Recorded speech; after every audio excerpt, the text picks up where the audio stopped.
Shalom, salam sejahtera bagi kita semua. Assalamualaikum warahmatullahi wabarakatuh. Om Swastiastu, Namo Buddhaya, dan salam kebajikan. Pada video kali ini saya akan menjelaskan mengenai fuzzy logic atau logika fuzzy. Sebelumnya, perkenalkan dulu, nama saya Yan Erikson, mahasiswa semester 5 dari Universitas Borneo Tarakan, Fakultas Teknik, jurusan Teknik Elektro. Berbicara mengenai fuzzy logic atau logika fuzzy, masih banyak dari kita yang belum mengetahui apa itu fuzzy logic atau logika fuzzy.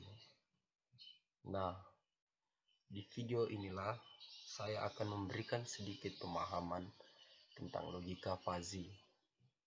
Karena logika fuzzy ini begitu penting untuk kita semua mengetahui,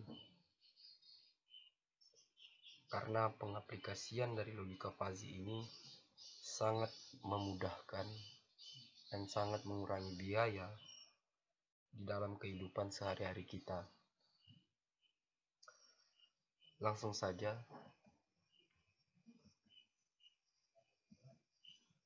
fuzzy logic atau logika fuzzy adalah suatu cara yang tepat untuk memetakan suatu ruang input ke dalam suatu ruang output.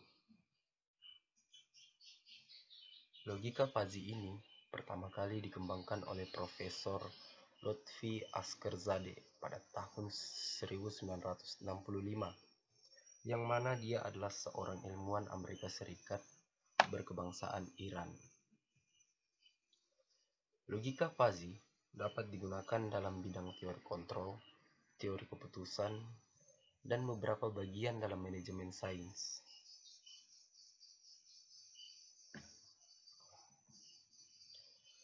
Salah satu contoh implementasi atau aplikasi dari logika fuzzy ini di dalam kehidupan sehari-hari kita itu pertama kali dibuat pada tahun 1990 di Jepang. Yang dibuat itu adalah mesin cuci. Nah, sistem fuzzy yang digunakan di sini adalah untuk menentukan putaran yang tepat secara otomatis berdasarkan jenis dan banyaknya kotoran serta jumlah kain yang akan dicuci.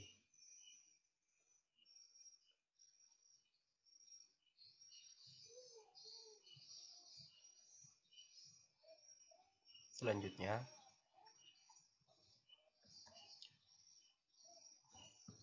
di sini adalah skema fuzzy logic.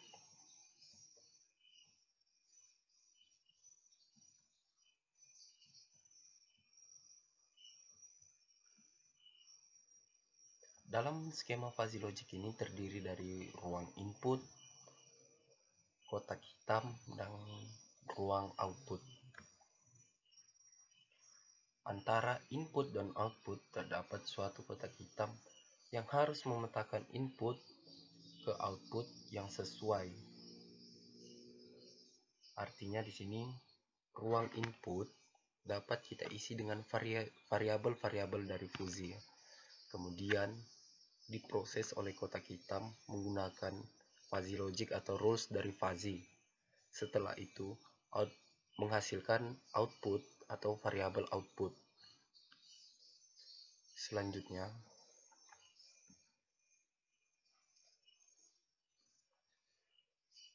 dalam memahami sistem fuzzy ada beberapa hal yang perlu kita ketahui, yaitu variabel fuzzy, himpunan fuzzy, semesta pembicaraan atau himpunan pembicaraan, atau juga himpunan semesta, serta domain. Di sini kita akan membahas satu persatu dari hal-hal yang harus kita ketahui dalam memahami sistem fuzzy ini. Yang pertama, variabel fuzzy.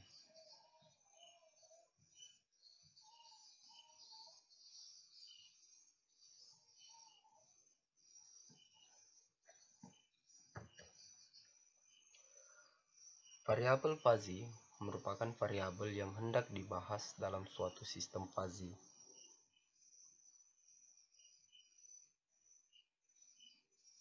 Contohnya, umur, temperatur atau suhu, permintaan, dan sebagainya.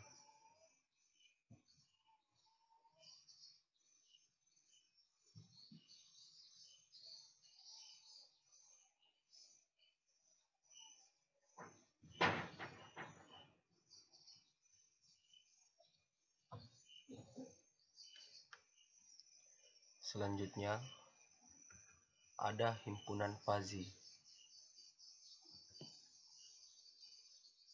Himpunan fuzzy merupakan suatu grup yang mewakili suatu kondisi atau keadaan tertentu dalam suatu variabel fuzzy. Contoh, variabel umur, variabel suhu, atau temperatur. Dalam himpunan fuzzy,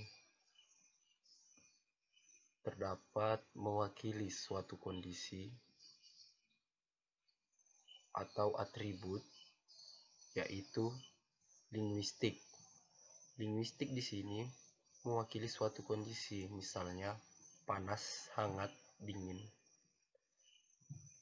Untuk atribut yang kedua disebut numeris, yaitu ukuran dari suatu variabel seperti 17, 19, 21, 33, dan seterusnya. Di sini merupakan gambar dari contoh himpunan fuzzy, yaitu dingin, sejuk, normal, hangat, panas. Dan untuk yang ini numeris, dan untuk yang ini adalah ini linguistik. Mohon maaf, di sini linguistik dan di sini numeris.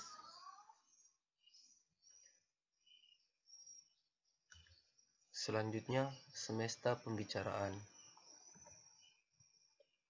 Semesta pembicaraan atau himpunan semesta adalah keseluruhan nilai yang diperbolehkan untuk dioperasikan di dalam suatu variabel fuzzy. Contohnya adalah semesta untuk variabel umur,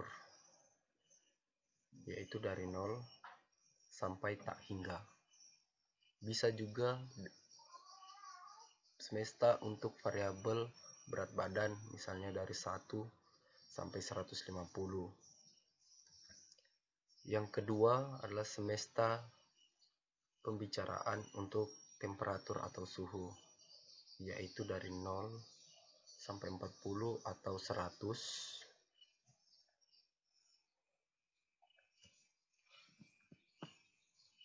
Selanjutnya adalah domain. Domain himpunan fuzzy adalah keseluruhan nilai yang diizinkan dalam semesta pembicaraan dan boleh dioperasikan dalam suatu himpunan fuzzy. Contohnya, muda sama dengan 0 sampai 45. Parubaya dari 35 sampai 55. Tua dari 45 sampai tak hingga. Untuk yang dingin dari 0 sampai 20. Sejuk dari 15 sampai 25. Normal 20 sampai 30. Hangat 25 sampai 35. Dan yang terakhir yang panas sampai 30. Dari 30 sampai 40.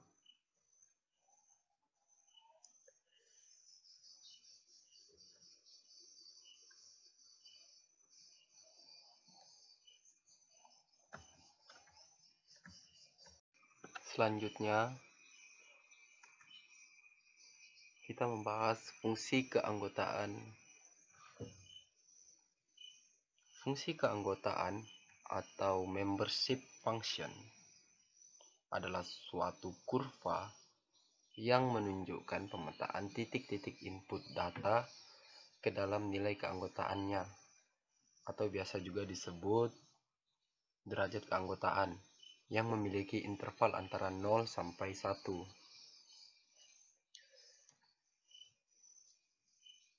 Untuk mendapatkan nilai keanggotaan ini, maka diperlukan yang namanya pendekatan fungsi. Ada beberapa fungsi yang biasa digunakan. Fungsi-fungsi yang digunakan yaitu representasi linier, representasi kurva segitiga, representasi kurva trapesium, representasi kurva bentuk bahu, representasi kurva bentuk S, serta representasi kurva bentuk lonceng. Untuk representasi kurva bentuk lonceng ini terdiri dari kurva pi, kurva beta, dan kurva Gauss. Nah, kita akan membahas untuk representasi linier.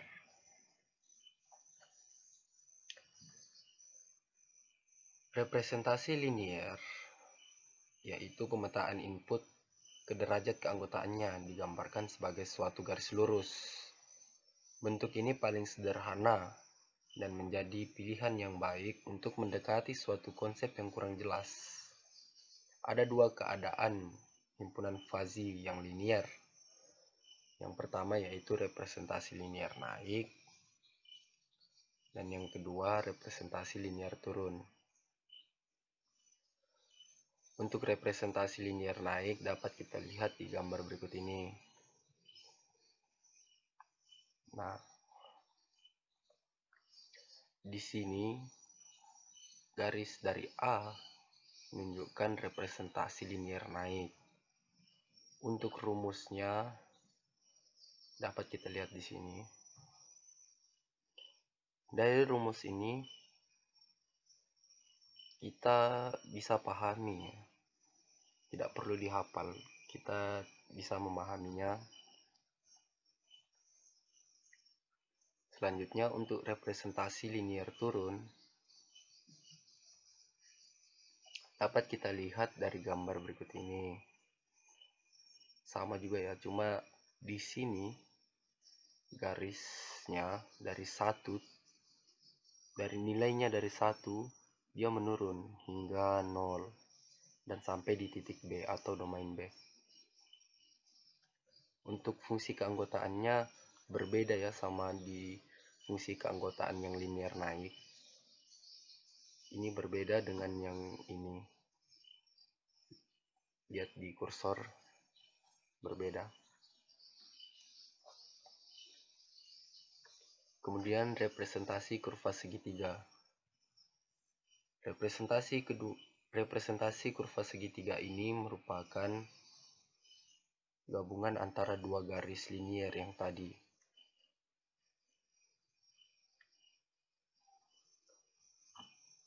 Ini linier naik dan ini linier turun.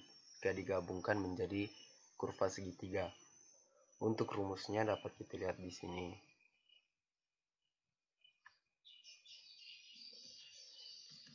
Selanjutnya, representasi kurva trapesium. Representasi kurva trapesium pada dasarnya seperti bentuk segitiga. Hanya saja ada beberapa titik yang memiliki nilai keanggotaan 1. Contohnya di titik B itu nilainya 1 dan di C nilainya juga 1. Untuk rumusnya, rumus fungsi keanggotaannya dapat kita lihat di sini. Ya, selanjutnya representasi kurva bentuk bahu.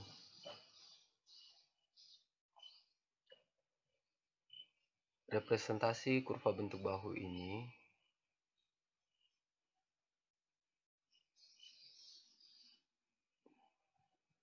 merupakan daerah yang terletak di tengah-tengah suatu variabel yang direpresentasikan dalam bentuk segitiga. Pada sisi kanan dan kirinya akan naik dan turun. Misalkan dingin bergerak ke sejuk, bergerak ke hangat, dan bergerak ke panas. Tetapi terkadang salah satu sisi dari variabel tersebut tidak mengalami perubahan. Sebagai contoh, apabila telah mencapai kondisi panas, kenaikan temperatur akan tetap berada pada kondisi panas. Kenaikan temperaturnya akan tetap sini ya, yang 40, tetap di panas.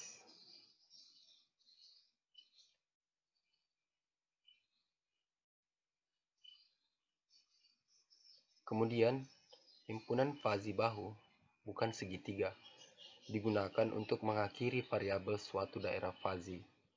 Bahu kiri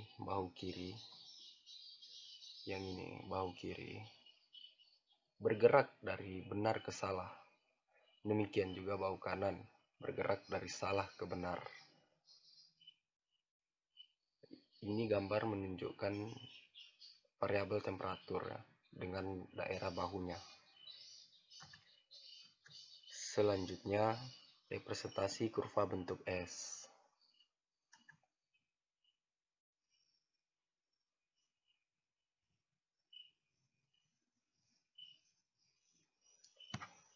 Representasi kurva bentuk S ini adalah merupakan seperti representasi linier yang tadi juga, cuma ini berbentuk S, yaitu pertumbuhan dan penyusutan. Kalau linier tadi kan naik dan turun, kalau S pertumbuhan dan penyusutan.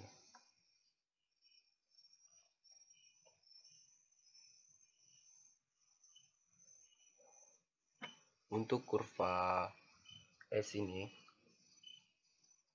jika pertumbuhannya itu dimulai dari sisi paling kiri bergerak ke sisi paling kanan, atau dari nilai keanggotaan 0 hingga bergerak hingga ke nilai keanggotaan 1.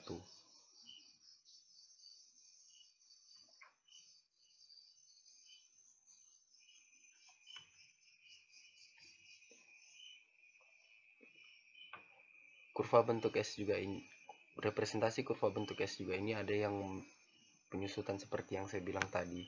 Jika penyusutan di situ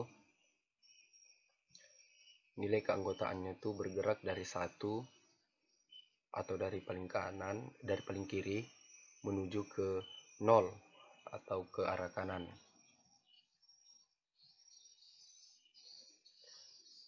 Untuk rumusnya dapat kita lihat di sini ya.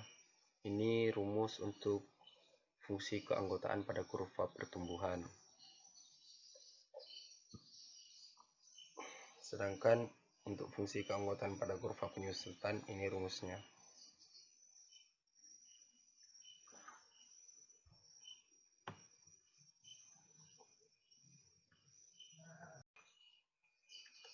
Selanjutnya, representasi kurva bentuk lonceng. Untuk kurva bentuk lonceng ada 3, yaitu kurva pi, kurva beta, dan kurva Gauss. Yang pertama ini kurva beta. Mohon maaf, kurva pi. Untuk fungsi keanggotaannya atau rumusnya dapat kita lihat di sini ya.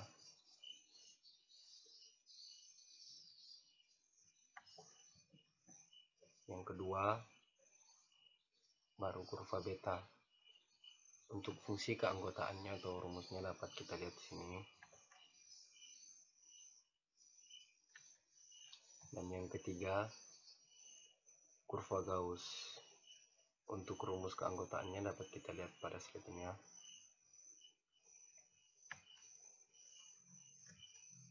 Selanjutnya kita akan mensimulasikan perhitungan metode fazi. Di sini simulasi perhitungan metode fazi yang saya gunakan adalah representasi linier. Representasi linier naik dan representasi linier turun.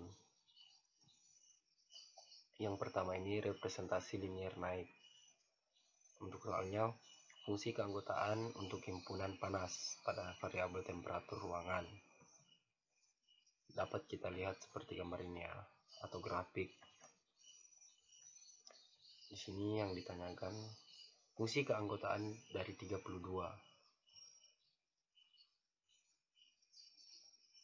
Langsung saja nilai dari ini kita masukkan seperti pada rumus. 32 kurang 25, kemudian 32 dikurang 35. 32 kurang 25 mendapatkan hasil 7.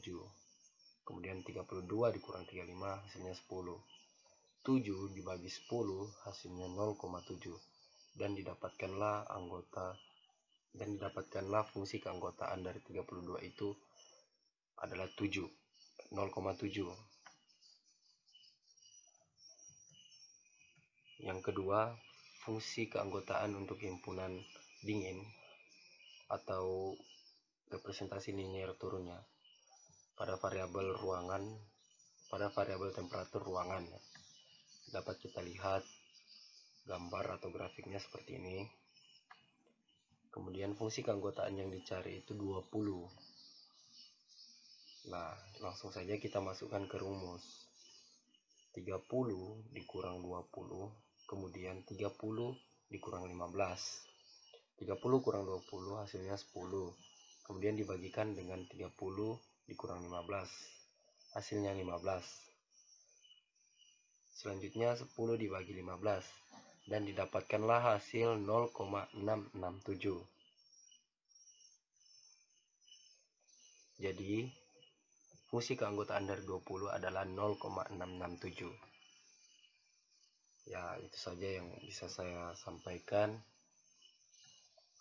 Dan untuk referensinya dapat kita lihat di sini, atau untuk saudara-saudara sekalian yang ingin melihat modulnya secara langsung bisa mengklik web ini, ada di Google. Sekian dan terima kasih. Kurang dan lebihnya mohon dimaafkan. Assalamualaikum.